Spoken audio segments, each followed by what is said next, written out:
자, 2학년 학생 여러분, 안녕하세요. 문학 과목을 가르치고 있는 최진규 선생님입니다. 여러분들 집에서 이렇게 일주일 동안 자가 격리하고 있는데요. 많이 어렵겠지요. 역시 이제 학교에 나와서 친구들도 만나고 또 우리 선생님들하고 같이 수업을 하면서 웃고 즐기고 또 무엇보다도 맛있는 급식을 먹으면서 이렇게 하루하루 보내는 이런 삶이 우리들의 정상적인 모습인데 그렇게 되지 못해서 참 아쉬운 부분입니다.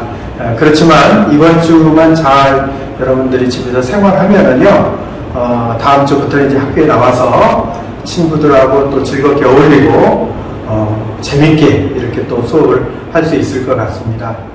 자, 독서가 이제 1시간씩 되어 있는데요. 월요일 날 들은 반은 이제 앞으로 수업이 없습니다. 계속 이제 월요일 날 쉬기 때문에 곧바로 이제 중간고사를 맞이하게 되는 그런 어려운 상황이기도 해요. 나머지 반은 그래도 1시간씩 수업 시간이 있기는 한데요. 자, 어찌됐든 이런 부분을 감안해서요. 여러분들 이제 화상 수업을 통해서 실시간 수업을 하다 보니까요. 문제가 생겼어요. 이제 듣는 학생들이 소리가 끊어지고 중간중간에 이런다는 얘기들이 있어서 지금 선생님이 강의하는 이 부분은 중간고사에 이제 반영되는 그런 부분이잖아요. 그래서 학생들이 소리가 끊기거나 이렇게 돼서 이제 불이익을 당해서는 안 되잖아요. 그래서 선생님이 고민 끝에 유튜브를 촬영을 해서 유튜브 영상을 여러분들한테 제공하기로 했습니다. 그래서 여러분들이 이 강의 영상을 여러 번 이렇게 돌려볼 수 있는 장점이 있잖아요. 유튜브는. 그래서 그런 부분들을 토대로 해서 여러분들 중간고사 준비를 해주면 될 것 같습니다. 선생님이 오늘 이제 강의하는 거는 이제 2단원일 텐데요. 커피와 관련된 한 단원은 이미 여러분들이 이제 공부하고 있는 중이었을 거예요. 그래서 학급마다 또 진도도 다르기 때문에 빨리 내용만 이제 살펴보고 중요한 부분만 핵심적으로 요약을 하겠습니다. 그런 식으로 해서 오늘 그 수업이 이제 진행이 될 테니까요. 여러분들 선생님이 그 정리하는 거 있잖아요. 적는 거 그런 것들은 꼭 좀 여러분들 필기를 해두고요. 이렇게 대비하면 될 것 같고 중간고사는 크게 그 정도만 하면은 여러분들 부담이 없을 거라고 생각합니다. 자, 그러면요 여러분들 지금부터 수업을 진행하도록 하겠습니다. 귀를 쫑긋 하고요. 여러분들 수업에 참여하길 바랍니다. 서령인 화이팅! 자, 여러분들 이제 커피 이야기는 많이 했을 거예요. 그래서 학급마다 다르기 때문에 이 앞부분은 간단하게 빨리 읽고서 이제 중간 부분부터 이제 설명을 할게요. 우리가 마시는 커피와 생물학적 커피는 엄연히 구분된다. 우리가 만나는 인간과 생물학적 인간의 전혀 별개인 것과 마찬가지다. 생물학적 커피는 커피나무에 매달린 체리의 씨앗, 즉 생도를 의미한다. 그러나 가수확한 생도는 옅은 회색을 띤 흰색에 향도 거의 없이 쓰기만 하다. 꽃향기에서 풀냄새, 초콜릿에 이르는 풍부한 향을 포괄하고 시고 쓰고 떫은 맛을 아우르며 황토색에서 검은색에 가까운 짙은 갈색까지 다양한 갈색의 스펙트럼을 아우르는 커피는 말리고 볶는 가공 과정을 통해 탄생한다. 커피는 가공하는 방식이 크게 건식법과 섭식법으로 나눌 수 있다. 건식법과 섭식법, 이건 여러분들 꼭 알아두라고 그랬죠. 구분해야 된다고 선생님이 얘기했습니다. 자, 그렇게 이제 둘로 나눌 수 있는데요. 자연식이라고도 이제 불리는 건식법은 가장 단순하고 오래되었을 뿐 아니라 기계를 가장 적게 사용하는 방식이다.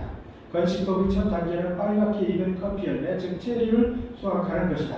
수확하는 방법은 커피 농장의 규모, 시설물, 위치, 재배하는 커피 품질에 따라 다양하다. 수확된 커피 체리는 세척 과정을 거쳐 키즈를 통해 잘 익은 것과 덜 익은 것, 손상된 것으로 선별한다. 먼저 흙, 나뭇가지 등 이물질을 바람에 날려 제거한다. 자, 여기까지 이제 했습니다. 자, 이렇게 선별한 체리를 커다란 콘크리트 블록, 벽돌, 파티오 또는 돗자리를 펼쳐놓고 햇볕을 받도록 한다. 이는 한국에서 가을에 고추를 말리는 광경과 흡사하다. 요 부분 있죠. 요 부분. 한국에서 가을에 고추를 말리는 광경과 흡사하다. 요거는 선생님이 뭐라고 그랬어요? 유추라고 그랬죠. 그리 절개 방식. 유추라고 했습니다. 유추. 다시 적을게요. 유추. 요거는 유추가 적용됐다라고 얘기를 했어요. 자, 체리는 꾸준히 갈피나 손으로 섞고 뒤집어주면서 골고루 마르도록 한다. 체리가 최적 상태인 12.5%의 수분을 머금을 때까지 2-3주간 말린다.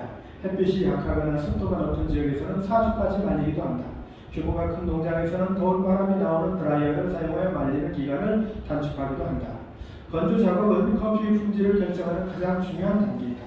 체리가 너무 많으면 부서지기 쉬워 운송하는 동안 손상될 위험이 커진다. 그렇다고 덜 말리면 체리의 곰팡이가 피거나 썩어 품질이 떨어진다. 얘기죠. 따라서 너무 마르지도 너무 습하지도 않은 12.5%의 수분을 유지하는 것이 중요하다. 말린 체리는 공장에서 껍질을 벗길 때까지 특별히 보완된 사일로에 보관한다. 공장에서는 기계를 사용하여 생도를 체리에서 분리해낸 오후에 이를 선별하고 등급을 매겨 포대에 담는다. 값싼 로부스터 커피는 대부분 비용이 덜 들고 손이 덜 가는 건식법을 통해 가공된다. 브라질에서 생산하는 아라비카 커피의 95%, 에티오피아, 하이티, 파라과이산, 아프리카의 대부분, 일부 인도 에콰도르산 아라비카도 건식법으로 거친다. 이런 얘기네요. 자, 그런 얘기였고요. 자, 그 다음에 이제 습식법이죠. 이제 습식법과 관련된 이제 내용입니다. 습식법은 간식과 마찬가지로 물이 가득 담긴 커다란 탱크 속에서 세척된 분류 과정을 거친다. 잘 여물 것과 익지 않은 것, 큰 것과 작은 것으로 선별하고 선별 작업이 끝나면 체리의 껍질과 과육을 제거한다. 이 과정이 건식법과 습식법의 가장 큰 차이점이다. 이 부분 좀 알아둬야 되겠죠. 어떤 얘기냐면요. 이 부분이죠. 건식법보다 커피 본래의 맛과 향을 더 훌륭하게 보존할 수 있을 뿐만 아니라 훼손도 적다. 이게 뭐예요? 습식법의 장점이죠. 장점. 이것을 이제 꼭 알아야 되겠죠. 그 다음에 과육 제거에 사용되는 기계는 움직이는 면과 고정된 면이 마주보는 부분이 있는데 이 부분을 체리가 통과하면 껍질과 과육이 떨어져 나가며 생두가 분리된다. 두 면의 간격은 생두가 손상되지 않도록 조절할 수 있다. 체리를 수확한 후 껍질과 과육을 제거하는 시기가 빠르면 빠를수록 생두의 품질이 더 손상된다. 과육을 벗겨낸 생두는 진동판에서 2차 분류 과정을 거친다. 과육이 제대로 제거되지 않은 체리와 생두 사이에 섞여있던 과육이 이 과정에서 불러진다 라고 했죠. 다음 장으로 이미 넘어갔습니다. 이 부분이에요. 불러진다. 생두는 다시 한번 탱크에서 물로 깨끗이 세척되는 과정을 거친다. 세척이 끝난 생두는 커다란 탱크에서 며칠간 발효된다. 이 발효라는 과정이 이제 건식법하고 차이가 있는 거죠. 발효 과정을 거치면서 생두에 남아있던 끈적끈적한 점액과 속껍질이 용해된다. 발효할 때는 세심한 주의가 요구된다. 자칫 잘못되면 불규피한 신맛이 날 수도 있기 때문에 이 불규피한 신맛 이 부분이 습식법의 요소예요, 건식법의 요소예요. 습식법의 요소죠. 이런 것들도 이제 참고해야 되겠죠. 그 다음에 점액과 속껍질 모두 사라지는데 걸리는 시간은 효소의 농도와 마구의 두께에 따라 달라지지만 일반적으로 24에서 36시간이 걸린다. 발효 과정을 거친 생두에는 얇은 은색의 망만이 남게 되며 미끈거리는 기운이 사라지면서 손으로 만져보면 주역들과 비슷한 느낌이 난다. 발효 과정이 끝난 생두는 다시 한번 세척된다. 이때 생두는 약 37%의 수분을 함유하고 있다. 이상적 수분 함유량인 12.5%를 낮추기 위해 햇볕 또는 드라이어를 사용해 생두를 건조한다. 햇볕과 기계가 함께 사용되기도 한다. 햇볕에서 말릴 때는 건식법과 마찬가지로 넓은 콘크리트판이나 돗자리를 사용한다. 생두를 2에서 10cm 두께로 펼쳐놓고 자주 뒤집어 골고루 마르도록 해준다. 8일에서 10일이면 말리는 작업이 끝난다. 거대한 커피 농장에서 수확한 많은 양의 생두를 상하기 전에 건조하려면 드라이어가 반드시 있어야 한다. 이 과정을 마친 생두는 은색막에 쌓여 있어서 영어로 박을 의미하는 파치먼트를 붙여 파치먼트 커피로 부르기도 한다. 건식법과 습식법 이 부분인데 이 부분 여기서부터 이제 좀 신경 써야 되겠죠. 건식법과 습식법을 통해 이제 얻은 생두는 수출되기 직전에 반드시 직전에 거쳐야 되는 이 큐어링이라는 단계를 꼭 거쳐야 되죠. 마지막까지 남아있던 은색막이 이 과정에서 벗겨지고 먼지와 불순물이 제거된다. 눈으로는 감지할 수 없는 결정을 지닌 것은 기계를 사용해 속단한다. 도매상들이 선택하고 주문할 수 있도록 생되는 품질에 따른 이름과 등급이 이제 여기까지 매겨지네요. 자, 이렇게 해서 이제 수출이 되겠죠. 자, 이렇게 이제 길고 복잡한 과정을 거치는데도 이것은 아직 우리가 알고 있는 커피 모습이 아니고 우리가 마시는 커피가 아니죠. 회색빛을 띤 흰색의 풋내가 나는 그런 형태예요. 생들은 로스팅, 이게 이제 중요한 거죠. 로스팅 또는 배전 이 과정을 거쳐야 비로소 원두가 탄생하는 거잖아요. 자, 그래서 여기서부터 줄쳐보세요. 로스팅이란 생두를 10에서 20분간 섭씨 180에서 250도에서 볶으면 생두에 들어있는 과당 등의 당분이 캐러멜화되면서 커피 이름으로 알려진 물질을 만드는 과정이다. 그 뒤 옆에 뭐 만드는 과정이다 이렇게 있죠. 이게 바로 그리 절개 방식에서 어떤 방식을 쓴 거냐면 이게 정의 방식을 쓴 거예요. 정의 방식. 물질을 만드는 과정이다까지 여기 줄친데 여기서부터 여기 있잖아요. 여기서부터 만드는 과정이다까지가 정의 방식으로 쓴 거다. 이렇게 이제 여러분들이 알아두면 되겠습니다. 그 다음에 넘어가서요. 이 부분에서 이것도 줄을 좀 치야 될 것 같아요. 캐러멜화는 어린 시절 불량식품이 되면서 뽑기를 연상하면 이해하기 쉽다. 이게 이제 뭐냐면요. 그리 전개 방식에서 유추의 방식을 활용해서 쓴 그 내용이다. 이렇게 이제 여러분들 알아두면 됩니다. 이 부분. 자, 이것도 체크해 놓으면 돼요. 체크 많이 할 거 없어요. 이렇게 선생님이 얘기해 주는 것만 체크하면 됩니다. 설탕을 쇠로 된 주걱에 담아 불 위에 올리면 설탕이 녹으면서 구수한 향기가 나는 갈색 액체로 변하는데 이것이 바로 캐러멜화이다. 커피 원두는 로스팅의 강도에 따라 다양한 맛과 향을 이제 얻습니다. 로스팅은 대략 9가지 강도로 나뉘는데 이에 따라 원두의 색은 황토색에서부터 검은 갈색에 이르기까지 다양하게 바뀌네요. 또 커피를 끓였을 때 쓴맛, 단맛, 신맛 등 조금씩 다른 맛을 느낄 수 있게 됩니다. 이런 이유 때문에 이제 그 커피 파는 곳에서 이렇게 커피 맛이 각각 다른 이유가 이제 그런 이유겠죠. 로스팅은 수출국보다는 소비국에서 주로 이루어지는 건데요. 이는 소비자들의 입맛에 따라 로스팅을 하기 위한 거고요. 브라질을 제외한 대부분의 커피 생산국들이 이 로스팅 기술을 이제 보유하지 못했기 때문에 또 그 수입한 나라에서 이렇게 하는 이유이기도 합니다. 로스팅을 마친 커피 원두를 다시 드립이나 에스프레소 등의 방식으로 추출하면 이제 우리가 마실 수 있는 음료인 커피가 이제 되는 거예요. 자, 세계에서 하루에 소비되는 커피의 양은 무려 25억 잔이라고 하네요. 어마어마하네요. 인간이 물담으로 많이 마시는 음료 가운데 하나인 커피는 이처럼 복잡한 과정을 거쳐 우리 손에 전달되는 것이다. 라고 얘기했죠. 자, 이 글은 선생님이 뭐라고 그랬어요? 앞에서 설명문이라고 그랬죠? 설명문. 네. 객관적인 사실이나 정보를 전달하는 글이죠? 이 글의 주제는 뭐예요? 주제는 커피의 가공법입니다. 커피 가공법 얘기하는 거예요. 이거는 이제 설명하고 있는 글이다. 이렇게 보면 되겠습니다. 자, 넘어가겠습니다. 학습 활동으로 갈게요. 학습 활동으로 가면은 필요한 것만 하겠습니다. 자, 1번 얘기잖아요. 1번 얘기. 그리고 화제는 이제 각각 찾아봐라. 분단별로. 그리고 전체 화제는요. 커피를 가공하는 과정과 방법이에요. 커피를 가공하는 과정. 자, 이제 교과서에 단락 표시가 다 돼 있는데요. 첫 번째 단락의 그 화제는요. 커피예요. 커피. 이렇게 쓰면 되겠고요. 자, 두 번째 있고요. 세 번째 단락은 선별한 체리. 그 다음에 햇볕에 말린다고 그랬죠? 이렇게 이제 세 번째 단락을 써놓으면 될 것 같고요. 그 다음에 네 번째 단락은요, 건조 작업. 이렇게 쓰면 되고요. 다섯 번째 단락은 습식법. 이렇게 쓰고요. 여섯 번째 단락은 세척, 분류,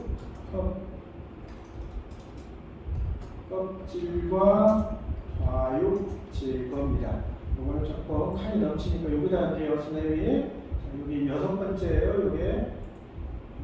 여섯 번째. 자, 그 다음에 일곱 번째예요. 일곱 번째는 2차 분류 과정. 그 다음에 여덟 번째는 발효 과정이 끝난 생두, 세척, 발효 과정이 끝난 생두, 세척, 건조. 조금 글자가 밀렸네요. 이거는 여덟 번째로 기록해요. 아홉 번째는 큐어링이고요. 이거 발효입니다.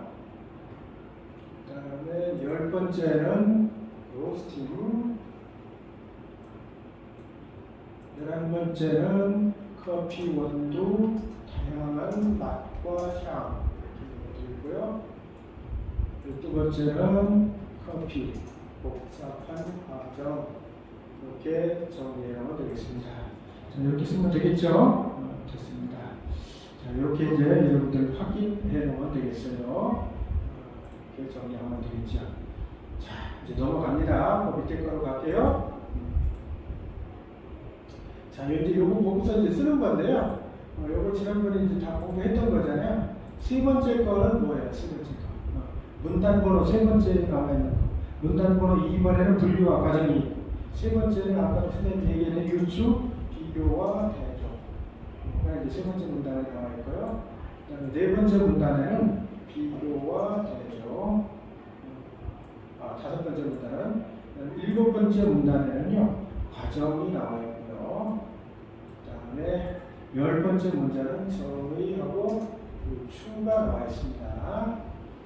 이렇게 나와 있어요. 이건 이제 여러분들이 단락을 보면서 확인해 보기 바랍니다. 자, 이렇게 이제 정리를 했어요. 자, 넘어갑니다. 자, 여기서 중심 내용 쓰라고 했네요. 본문 1, 2단락, 4단락, 그 다음에 5에서 이제 몇 단락입니까? 8단락이죠. 여기는 습시법의 과정과 방법 이렇게 씁니다. 본문 2의 아홉 번째 단락은요, 큐어링의 과정과 방법 이렇게 쓰면 되겠습니다. 이렇게 정리하면 되겠네요. 그 밑에 있는 내용은 200자로 요약해보자라고 했는데, 이거는 생략하겠습니다. 자, 여러분들 쭉 넘어가세요. 몇 쪽으로 가느냐면요, 이게 86쪽으로 가세요. 86쪽으로 가면 쭉 넘어가세요. 자, 이제 암과 힘의 뿌리 문화유산이라는 그런 글이 나와요. 그래서 이 글은요, 간단하게 먼저 좀 정리를 할게요. 이 글은 갈래가 수필이에요. 그 다음에 성격, 체험적, 사색적, 교훈적입니다. 교훈적. 그 다음에 제재는 문화유산이고요. 주제는 우리 문화유산 전승의 가치와 중요성입니다. 먼저 앞으로 당길게요. 이렇게 당겨놓으면 딱 맞네요. 그렇죠? 이제 주제가 이거예요. 우리 문화유산 전승의 가치와 중요성. 이렇게 보면 됩니다. 정리하면 되죠? 자, 그러면 읽어볼게요. 쭉쭉 읽어가겠습니다. 나는 문화유산을 우리보다 앞서서 태어난 분들이 남긴 삶의 흔적이라고 하고 싶다. 삶의 흔적은 동시에 삶의 흔적이기도 하다. 집을 지을 줄 아는 이는 집을, 그림을 그릴 줄 아는 이는 그림을, 그릇을 빚을 줄 아는 이는 그릇을 남겨놓겠죠. 유산으로 남겼다. 무엇을 할 줄 안다는 말은 무엇을 할 능력이 있다는 말이다. 따라서 지나간 삶의 흔적이 쌓인다는 말은 곧 여러 형식과 내용을 지닌 삶이 축적된다는 말이요. 달리 말하면 힘이 축적된다는 의미가 되겠죠. 우리 조상들이 남긴 문화유산 가운데 지금 가장 내 관심을 끄는 것은 살림에 연관된 것이고, 더 구체하여 말하면 의식주에 연관된 것이다. 먹고 사는 일이 제일 중요한 거잖아요. 누가 말해도요. 여러분들도 뭐 공부하는 이유가 먹고 사는 것 때문에 그렇다고 얘기를 본질적으로 할 수 있죠. 잘 살던 사람들이 복음문화에 연관된 것도 더러 눈길을 끄지만 어렵게 살던 이들이 남긴 생활문화의 흔적이 내 삶에 더 큰 힘을 준다. 이 부분이 있죠. 이 부분, 어렵게 살던 이들이 남긴 생활문화의 흔적이 내게 더 큰 힘을 준다. 요거는 이제 어떤 의미를 갖고 있느냐면요, 여기는 글쓴이가 이제 소박한 삶을 추구함을 짐작할 수 있는 내용입니다. 이 부분이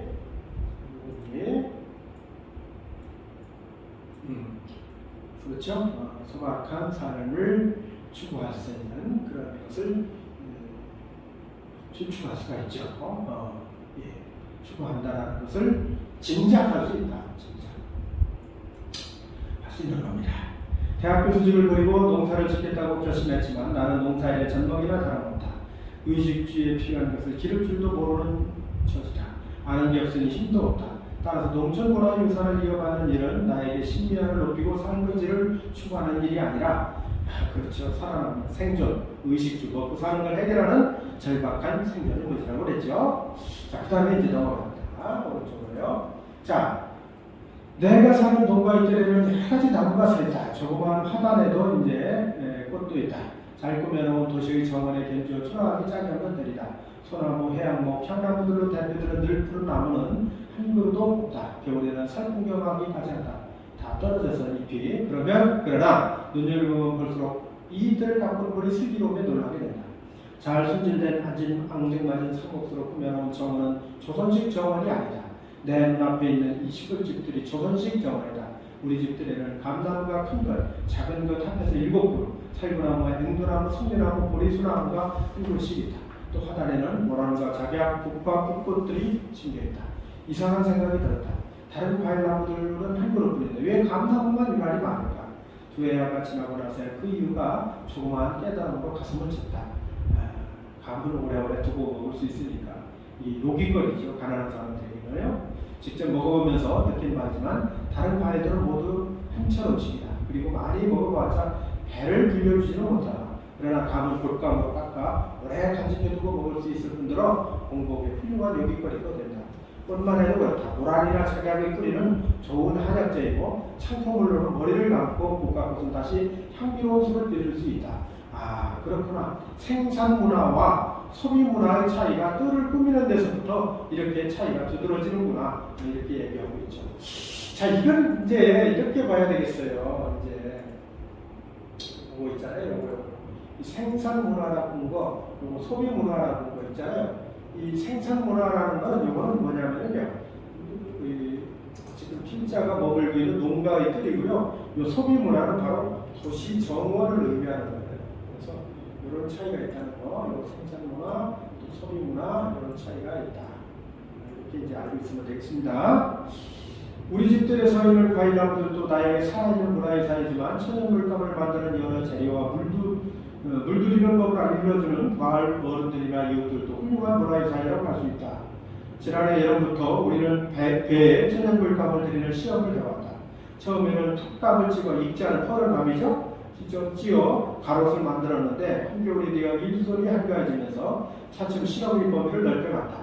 참나무 껍질, 밤나무 껍질, 황토와 규토, 쑥, 소리쟁이, 엉겅퀴, 대망초, 머위, 그리고 붉은색과 푸른색을 넣기 위해 잎꽃과 쪽의 씨앗을 구해 밭에 냈다. 처음 출발한 염료산업이 공해산업인데다 살갗에 닿는 인공염료가 건강에 이롭지 않으리라는 생각에서 이루어졌는데 이라는 틈틈이 물들인 옷감이 이제 조그마치 50가지가 넘는다. 같은 밤나무 껍질이나 쑥에서도 한 가지 색만 나오는 게 아니다. 하기에 따라 그야말로 색깔이 파노라마가 펼쳐진다. 진짜 이 천연 유산이죠. 이 천연 물감이요. 물감과 관련된 얘기를 지금 하고 있는 겁니다. 넘어갑니다. 한쪽 더 넘어가세요. 예쁜 감이 나오네요. 양파 껍질도 쓰레기로 버리지 않고 모아두면 좋은 천연 물감 재료가 되는데 무심히 던지는 이런 한마디가 우리의 귀에는 가뭄에 듣는 단비 소리보다 더 반갑다. 이게 다 조상의 지혜죠. 살아가는데 필요한 암과 힘의 원체는 문화유산은 이렇듯이 살아 숨쉬는 생명체의 모습으로 전승되어 오기도 하고 살림에 도움이 되는 생활의 모습으로 드러나기도 한다.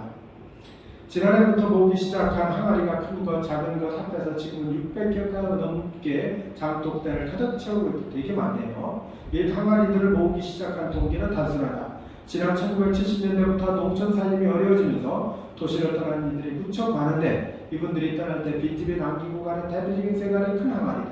깨지기도 쉽고 가져가 보아야 이삿짐 만들 뿐 아니라 들 것도 마땅치 않아 장독대에 두고 떠나는 것이다. 항아리가 도시에서는 필요 없잖아요. 그렇죠? 장독대에서 빈집을 지키는 항아리들은 얼마 지나지 않아 빛이 빠지거나 깨져서 못 쓰게 되는 일이 많다. 사람이 없으면 이렇게 되는 거예요.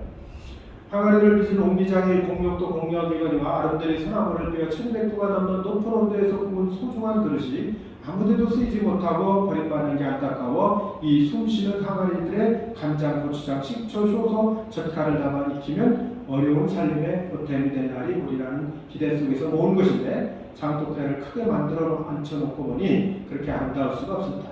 처음에는 솜씨가 뛰어난 것과 서툰 것이 가려지고 모양이 예쁜 것과 안 예쁜 것이 비교되어 이것은 더 낫고 이것은 별로이고 하는 분별지가 생기더니 두고 보면 볼수록 그리고 항아리들을 하나하나 채운 여러 발효식품의 냄새가 콧곳을 스치면 스칠수록 그런 구별이 없어지고 잘생기면 잘생긴 대로 못생기면 못생긴 대로의 아름다움이 때로는 햇볕 속에 때로는 달빛 속에 때로는 나무 그늘 사이로 짙게 묻어난다. 항아리에 대한 인식이 지금 변화하고 있는 거잖아요. 자, 이제 마무리 부분입니다. 지난 200년 동안 자본이 숨은 주체가 되어 빚어낸 만드는 문화, 이게 서구 문화죠. 이 거센 물결에 휩쓸려 수천 년 동안 자연이 숨은 주체가 되어 키워온 기르는 문화, 바로 우리 전통의 문화죠. 이 사람들이 낡은 생활 양식의 찌꺼기로 치부되고 여기저기 함부로 버려지는 것을 볼 때마다 어땠다는 얘기예요. 마음이 많이 아팠다 이런 얘기가 되겠죠. 그런 얘기가 되겠습니다. 이쪽이네요. 가슴앓이를 하는데 이 가슴앓이가 다만 지난날에 대한 향수에서 비롯된 것이라고는 믿지 않는다. 수천 년, 수백 년의 세월에 그렇죠. 대대로 전승되어 우리의 살림의 기둥이자 버팀목 노릇을 해왔던 그 많은 유산을 상속받지 못하면 나날의 삶을 사람답게 꾸려갈 힘도 잃어버리지 않을까. 그렇게 되면 우리가 당장 살 길이 막힐 뿐만 아니라 우리 후손들이 살 길조차 없애버리는 꼴이 되지 않을까 하는 걱정이 눈앞에 갑니다. 문화유산 단절되는 것에 대해서 필자가 굉장히 염려하고 있다는 것을 우리가 이제 여기서 알 수가 있죠. 자, 이 부분에서요 한 가지 좀 정리를 좀 하고 넘어갈게요. 뭐냐면은 문화유산에 대한 그 스님 윤구병 씨의 관점을 좀 얘기를 하겠습니다. 자, 이제 우선 이 기르는 문화에 대한 얘기가 있고요. 기르는 문화는 이건 이제 자연이 주체가 되고요, 생산적이고 상당히 전통적인 요소가 강하다라고 보는 거고요. 그 다음에 만드는 문화가 있죠. 이거는 이제 자본이 주체가 되는 거고요. 이거 잠깐 뛸게요. 그리고 옆에 하고 좀 받쳐줄게요. 주체가 되는 거고요. 그 다음에 상당히 소비적이고요. 산업화, 근대화의 어떤 흐름이라고 봐야 되겠어요. 자, 이제 이렇게 돼서요, 이것이 오랜 세월 동안 전승되어 온 문화유산을 상속받아 기르는 문화를 지켜나가야 한다는 게 이제 필자의 생각이죠. 자, 여기 이제 무슨 얘기냐면요, 문화유산에 대한 글쓴이의 관점인데요, 크게 이렇게 두 가지로 나눠요. 기르는 문화, 그 다음에 만드는 문화, 이렇게 두 가지로 나누고, 거기에 이제 해당되는 요소가 이제 이런 요소가 있죠. 이런 요소가 있고요. 자, 이것이 이제 서로 대립적인 관계가 되는 거죠. 대립적인 관계가 돼서 궁극적으로 이제 추구하고자 하는 것은 뭐냐? 자, 궁극적으로 추구하는 것은 이 부분이죠. 이 부분을 추구하고자 하는 것이다. 이렇게 보면 되겠네요. 자, 요것을 여러분들 정리를 좀 해놔야 될 것 같아요. 자, 정리를 좀 해두기 바랍니다. 자, 그리고요, 학습 활동으로 이거 여러분들 이제 화면을 정지시키고요, 유튜브니까요, 정지시키고서 여러분들 적어도 되겠죠? 예, 지웁니다. 자, 이제 넘어가면요, 학습 활동에 뭐 계기를 찾아 말해보자, 무엇인지 써보자, 문화유산의 의미가 무엇인지 써보자, 이런 거 생략하겠습니다. 글쓴이의 생각을 정리해보자, 이것도 생략하겠습니다. 추론해보자 그랬죠. 지향하는 삶의 모습이 어떤 모습이냐, 이런 거잖아요. 자, 요거는요, 1번 같은 경우는 여러분들 쭉 읽어보세요. 어떻게 이제 선생님이 답을 내느냐면요, 전통 문화 유산의 소중함을 알고 옛 사람들이 남긴 생활 문화를 지키려 하며 소박하고 실용적인 생활을 추구한다. 자, 글쓴이가 지향하는 삶의 모습이에요. 그리고 글쓴이가 지향하는 삶의 모습 추론해보자 했잖아요. 이걸 보고서 이런 식으로 정리할 수 있다. 이런 얘기예요. 자, 이것도 이제 유튜브니까 정지시켜놓고 쓰면 되겠죠? 자, 그 다음에 이 부분은 뭐냐면요. 글쓴이의 의도를 추론합니다. 잘 손질된 앙증맞은 상록수로 꾸며놓은 정원은 조선식 정원이 아니라 내론 앞에 있는 이 시골집들이 조선식 정원이다 이랬죠. 이건 이제 어떤 의도가 하는 건데요. 상록수로 꾸며놓은 좋은 아름답고 화려한 지붕보다 비교적 초라해 보이는 시골집들의 모습이 이 전통 문화유산으로서의 조선식 정원의 모습에 더 가깝다는 것을 말하고자 한다. 이렇게 쓰면 되겠네요. 뺄게요, 이렇게. 정리됐죠? 자, 이렇게 이제 여러분들도 이것도 확인해 놓으면 되고요. 유튜브니까요. 자, 이거 이제 만드는 문화라고 했는데요. 만드는 문화는 블록버스터 영화, 아이돌 이런 거 있잖아요. 아이돌 등 이렇게만 되겠네요. 그 정도만 해도 되겠죠? 기르는 문화는 한국, 김치, 이 정도면 되겠죠? 이 정도 써놓으면 될 것 같습니다. 자, 여기까지 정리를 했고요. 지금까지 한 부분이 시험 부분이다라고 생각을 하고 여러분들 준비해 주면 되겠습니다. 유튜브니까요. 여러분들 몇 번씩 이렇게 봐도 되고요. 쓸 거 있으면 정지시켜 놓고 써도 되고요. 지금 여러분들 학교 화상수업 유튜브로 연결해 놨지만요. 한번 또 보고 싶으면요. 결정적 TV에 들어가서 여러분들 살펴봐도 될 것 같습니다. 예. 여러분들 여기까지 이제 진행을 했고요. 자, 다시 선생님이 나타났습니다. 여러분들 짧은 시간인데요.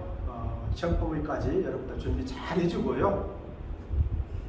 크게 이제 부담 안 가도록 선생님이 출제할 겁니다. 여러분들 시험지 보면은 충분히 느끼게 될 거라고 생각을 하고요. 가볍게 이렇게 이제 준비를 해주시면 될 것 같아요. 여러분들 아까도 말했지만은 조금만 더 참고 기다리면서 집에서 좀 부지런하게 이렇게 생활하세요. 좀 게으르지 말고 이런 데일수록 여러분들 부지런하게 또 중간고사도 얼마 남지 않았으니까요. 열심히 여러분들 준비해 가면서 이렇게 생활하면 될 것 같아요. 요 고비만 잘 넘어가면은 앞으로 이제 더 큰 문제는 없을 것이라고 믿어집니다. 그래서 그런 마음을 우리가 모두 함께 가지면서 이렇게 생활했으면 좋겠습니다. 여러분들 모쪼록 즐겁게 생활하고 다음 주에 학교에서 선생님하고 행복하게 만나기를 바랄게요. 안녕.